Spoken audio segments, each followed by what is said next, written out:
Welcome to Hart County Public Library Outreach Virtual Storytime.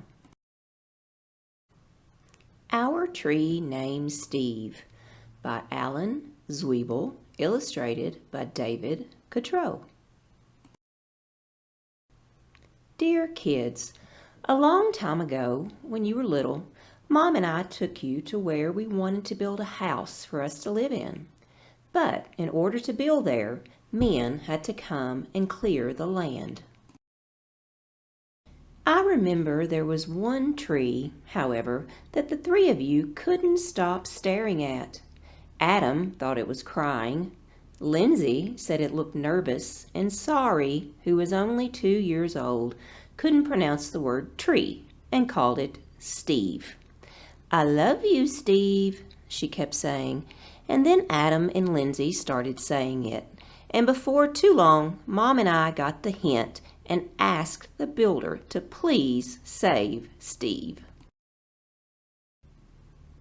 The day we moved in, Steve was there to greet us.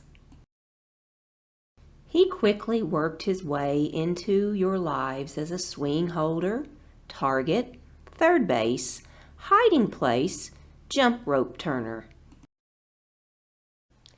And whenever our dryer broke down, he held our underwear with pride.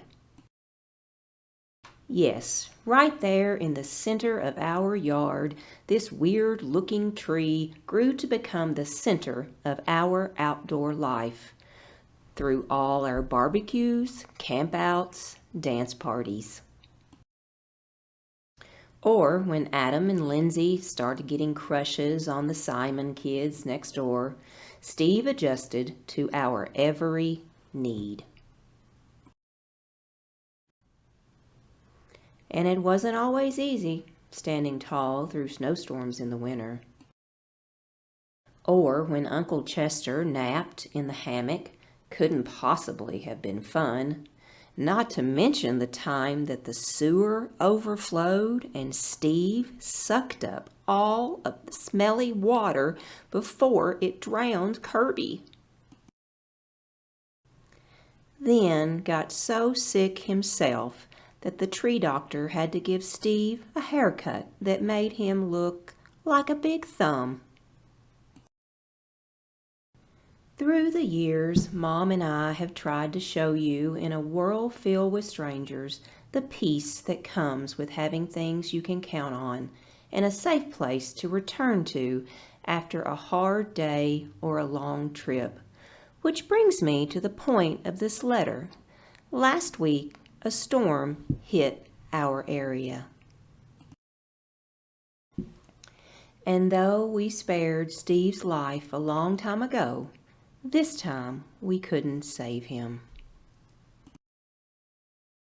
Are we sad? Sure we are. But even in his final moments, when he could have fallen on our house, Sorry's swings, Kirby's house, or Mom's garden, Steve performed his last trick and protected all of us to the very end. And friends like this are hard to find. So, when you come home from Grandma's next week, Steve will not be able to greet you as he has done in the past. I'm sorry, but please know that Steve will always be with us, in our hearts, in our thoughts, and in a different tree at the other end of our yard. See you next week. Love, Dad.